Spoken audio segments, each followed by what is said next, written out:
So major news on the NHL trade front this Friday night as Mikko Rantanen is no longer at Colorado Avalanche as he's been traded to the Carolina Hurricanes, along with Taylor Hall, who has been moved from the Chicago Blackhawks also to the Carolina Hurricanes. But I want to focus on specifically Mikko Rantanen for a moment, and for good reason. The Avalanche were not able to come to an agreement for a new contract for Mikko Rantanen, and the organization had to make a decision. You either trade Rantanen now or risk losing him in free agency as an unrestricted free agent for absolutely nothing. And that actually got me thinking. And I want you all to actually follow me here for just a moment, because I think this is important. Earlier, if you saw, I made a tweet about Brad Marchand and his contract situation, because I don't know how many Bruin fans are really having this conversation yet, but I'm going to bring it to the forefront because it's now warranted a conversation. And I'm talking about a real serious conversation.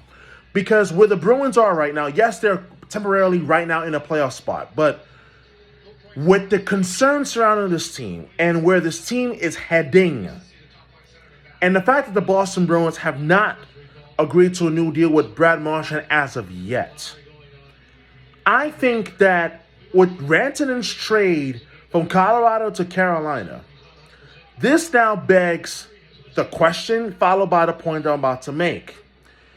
At what point do you now ask the question, do you move Brad Marchand if the Bruins and Marchand are not able to agree on a new contract?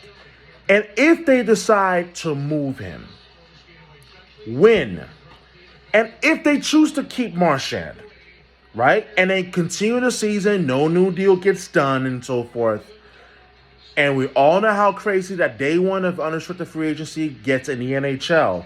Do you risk losing Marchand for nothing? So basically, in summation, with the Rantanen deal tonight, that just happened literally minutes ago, I think that it is really high tide for the Boston Bruins to really either get serious about agreeing to a new contract with Brad Marchand or explore potentially trading him, because I don't think it is wise. I don't think it's a good idea that the Boston Bruins could potentially afford risking losing Marchand for nothing if they're not able to come to an agreement for a new contract. Those are